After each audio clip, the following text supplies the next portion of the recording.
नमस्कार साथियों, आज हम कक्षा 9 के हिंदी गद्य में संकलित स्मृति नामक पाठ के रेखांकित अंश की ससंदर्भ सहित व्याख्या करेंगे। जैसा कि आप यहाँ पर देख सकते हैं, प्रश्न 1 करके पूछा गया है, निम्नलिखित गद्यांश की संदर्भ सहित हिंदी व्याख्या कीजिए। और इसके ठीक नीचे आपको पॉइंट 1 करके एक पैराग्राफ दिया गया है। यह पैराग्राफ काफ़ी बड़ा है, जो हमने अगली स्क्रीन पे दिखाया है। तो इसको करना क्या है, आपको सबसे पहले इसको अच्छी तरीके से पढ़ना है। और जब आप इसको अच्छी तरीके से पढ़ेंगे तो इसी में से आपको 1, 2, 3 करके 3 प्रश्न पूछे जाएंगे, जिन प्रश्नों के उत्तर आपको इसी पैराग्राफ से ढूंढ के आपको वहाँ पर लिखने हैं या याद करके लिखने हैं, हिंदी ससंदर्भ व्याख्या के रूप में। अतः जैसा कि यहाँ पर आप देख सकते हैं, पॉइंट 1 करके दिया है, जाड़े के दिन थे ही तिस पर हवा के प्रकोप से कपकपी लग रही थी, हवा मज्जा तक ठिठुरा रही थी, इसलिए हमने कानों को धोती से बांधा। माँ ने भिंजाने के लिए थोड़े से चने एक धोती में बांध दिए। हम दोनों भाई अपना अपना डंडा लेकर घर से निकल पड़े। उस समय उस बबूल के डंडे से जितना मोह था, उतना इस उम्र में राइफल से नहीं। मेरा डंडा अनेक सांपों के लिए नारायण वाहन हो चुका था। मखनपुर के स्कूल और गांव के बीच पड़ने वाले आम के पेड़ों से प्रतिवर्ष उससे आम झुरे जाते थे। इस कारण वह मूक डंडा सजीव सा प्रतीत होता था। प्रसन्न वदन हम दोनों मक्खनपुर की ओर तेजी से बढ़ने लगे। चिट्ठियों को मैंने टोपी में रख लिया, क्योंकि कुर्ते में जेब न थी।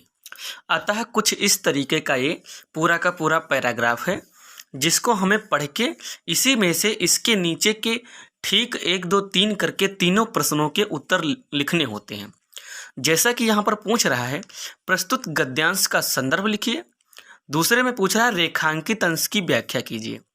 आपकी जानकारी के लिए यहाँ पर हम बता दें कि ये जो पैराग्राफ होता है, इसमें जिन लाइनों की हमें हिंदी व्याख्या करनी होती है, उन लाइनों के नीचे ठीक कुछ इस तरीके से रेखाएं खींची रहती हैं, जिनकी हमें हिंदी व्याख्या करनी होती है। और इसके बाद आता है पॉइंट नंबर 3, लेखक ने चिट्ठियों को कहाँ रख लिया था।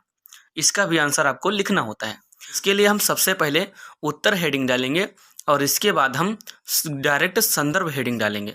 कभी कभी आपने देखा होगा कि यहाँ पर पॉइंट 1 में पूछता है, पाठ और लेखक का नाम लिखिए, तो वहाँ पर दूसरी तरीके से संदर्भ लिखा जाता है, और जहाँ पर सिर्फ संदर्भ लिखा होता है वहाँ पर दूसरी तरह से संदर्भ लिखा जाता है।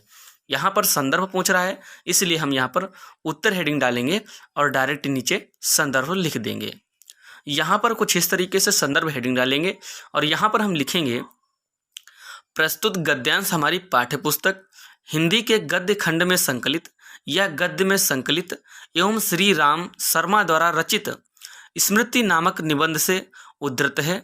प्रस्तुत अवतरण में लेखक ने अपनी बाल्यावस्था का सजीव चित्रण करते हुए बचपन की छोटी छोटी बारीकियों को स्पष्ट किया है। एक बात यहाँ पर आप हमेशा ध्यान रखना कि जैसे यहाँ पर है स्मृति नामक निबंध से उद्धृत है, ये हमारा संदर्भ यहाँ पर कंप्लीट हो गया। लेकिन इसके बाद हमने एक लाइन और लिख दी है, प्रस्तुत अवतरण में लेखक ने अपनी बाल्यावस्था का सजीव चित्रण करते हुए बचपन की छोटी छोटी बारीकियों को स्पष्ट किया है। ये जो एक लाइन है, इसे हमने एक्स्ट्रा में लिखा है, इसलिए क्योंकि ये हमारा प्रसंग का काम करेगी। और ये लाइन आपको हमेशा नहीं छोड़ना है, कतई ही नहीं छोड़ना है, बिल्कुल आपको लिखना ही है। और यहाँ पर ध्यान रहे कि जहाँ पर आप प्रस्तुत डालेंगे वहाँ पर आप थोड़ी जगह छोड़कर, एक लाइन छोड़कर या पॉइंट डाल के भी लिख सकते हैं, ताकि कॉपी चेक करने वाला का ध्यान इस पर जरूर जाए। यहाँ पर आपको अच्छी तरीके से संदर्भ लिखने के बाद दूसरी हेडिंग डालेंगे, रेखांकित अंशों की व्याख्या या रेखांकित अंश की व्याख्या। यहाँ पर अच्छी तरीके से हेडिंग डालने के बाद हम लिखेंगे, लेखक शीत ऋतु का वर्णन करते हुए कहता है कि जाड़े का दिन था, हाड़ कपा देने वाली ठंड थी, इसलिए हमने कानों को धोती से बांध लिया। माँ ने चना भजाने के लिए या चना भुनाने के लिए उसे एक धोती में बांधकर मुझे दिया। मैं और छोटा भाई डंडा लेकर घर से चल पड़े। उस समय उस बबूल के डंडे से जितना लगाव था, उतना आज के एक राइफल से नहीं है।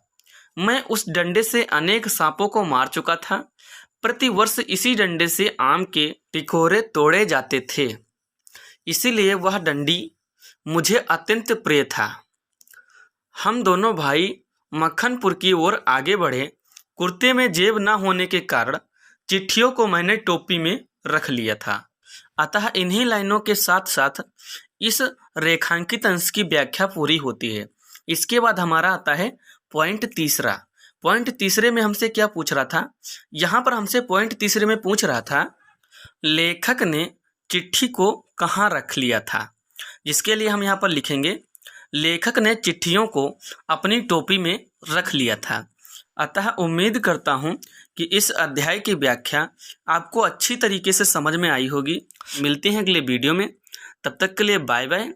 सब्सक्राइब, लाइक और शेयर।